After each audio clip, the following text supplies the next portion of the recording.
झज्जर में 495 करोड़ की 36 परियोजनाओं का आज उद्घाटन किया है।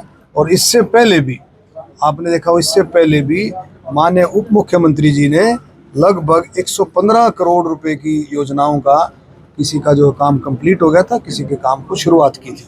तो इस तरह से बहुत सारे काम ऐसे हैं जो दिन रात जो है सरकार उस पर निगरानी रखे हुए है।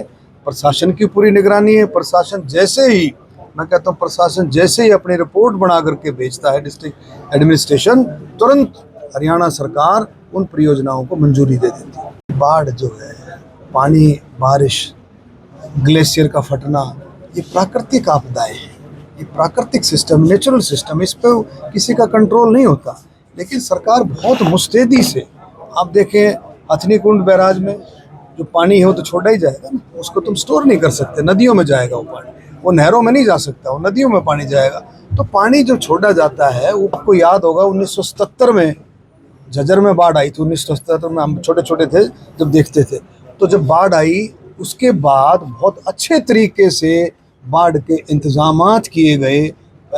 प्राकृतिक आपदा थी और उसके बाद मेरा ख्याल में कभी भी ऐसा काम नहीं हुआ कि झज्जर में इस तरह की बाढ़ जो से 77 में आई थी वो इस तरह का काम नहीं हुआ। तो ये प्राकृतिक आपदाएं, उस समय चारों तरफ से पानी आ गया था। इसी तरह से आप देखो डिफरेंट नदियाँ, यमुना, घग्गर, कितनी नदियाँ, सरस्वती नदी, उसमें भी पानी बहुत फ्लो हो गया। उसमें भी आप देखें कितनी नदियों में आपस में नदियों का कनेक्शन ऐसा हो गया कि पानी का फ्लो बहुत बढ़ गया है। हरियाणा में बहुत सारे गांव जीटी रोड इलाके के जो यमुना के तलहटी पर है, यमुना के साथ टच होते हुए हैं, उन सारे गांवों में बहुत सारा है। और आपने देखा पिछली बार जैसे वाटर लॉगिंग हुआ था हमारे झज्जर जिले में, रोहतक जिले में जो वाटर लॉगिंग हुआ था, और हमारी फसलें भी, खेतों में भी, हर जगह जगह जो पानी भर, सरकार ने एक बहुत बड़ी परियोजना इसकी इरिगेशन डिपार्टमेंट की, मेरा ख्याल में लगभग दोनों जिलों के लिए 250 करोड़ की जो परियोजनाओं का उसको दिया है। और उसमें कुछ परियोजनाएं अब चालू करने की बात हो रही है जो आप देख रहे हैं। तो मुझे पूरी उम्मीद है आने वाले समय में सरकार बहुत अच्छे से इन चीज़ों पर कंट्रोल। ऐसा है, विपक्ष का काम आरोप लगाने का है, सरकार का काम करने का है। बहुत लंबा चौड़ा सारा सिस्टम। अब आप बताओ, वो कह रहा है हरियाणा ने पानी छोड़ दिया, केजरीवाल कह रहा है। अरे भाई आप देखें कि हथनी कुंड पर पानी ना छोड़ोगे तो क्या करोगे, बोलो?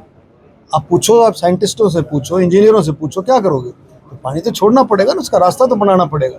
तो केजरीवाल अपनी समस्याओं को देखे कि उसने दिल्ली में क्या क्या करना चाहिए। आपने बताया कि फ्लड के बारे में मीटिंग ही नहीं बुलाई है, अपने इंतजाम उसने पक्के करने चाहिए। अब देखा यमुना के किनारे जितनी एनक्रोचमेंट हो रही है, रोहिंग्या की और जो डिफरेंट उन एनक्रोचमेंटों को दूर करना चाहिए। ये दिल्ली सरकार का काम है। तो दिल्ली सरकार अपने काम को दुरुस्त करे, जब जा करके बात करे। कांग्रेस को तो भ्रष्टाचार शब्द तो मुंह भी नहीं खोलना चाहिए। इससे ज़्यादा मैं क्या कहूँगा। भ्रष्टाचार के ऊपर कांग्रेस की सरकार गई थी और अब कौन सा उनमें बदलाव आ गया है? कौन से आदमी ऐसे जिनके ऊपर सरकार गई थी उनको बदल दिया उन्होंने? सारे के सारे न्यू के रखे। उनको ऐसी बातें नहीं करनी चाहिए। क्योंकि सपना है तुम्हारा, मुंगेरी लाल के सपने हैं भारतीय जनता पार्टी मोदी जी के नेतृत्व में पूरी सॉलिड तरीके से मजबूत है। क्यों? कि वो किसान, मजदूर, खेती हर मजदूर, गरीब, दलित, बैकवर्ड, नौजवान, कर्मचारी, व्यापारी, हमारे खिलाड़ी, फौजी भाई, स्वतंत्रता सेनानी, बुजुर्ग, महिला, हर एक तबके का भारतीय जनता पार्टी अंत्योदय आखिरी छोर तक जो गरीब से गरीब है उसका ध्यान रखते हुए बहुत अच्छे तरीके से काम कर रही है। और जनता पूरी तरह से जनता संतुष्ट है। लेकिन बहुत लंबा चौड़ा काम है, कई काम जल्दी हो जाते हैं, कई कामों में समय लगता है। और मुझे पूरी उम्मीद है कोई किसी तरह का, किसी विपक्ष से भारतीय जनता पार्टी को मोदी जी के नेतृत्व में किसी चीज़ से भी खतरा नहीं।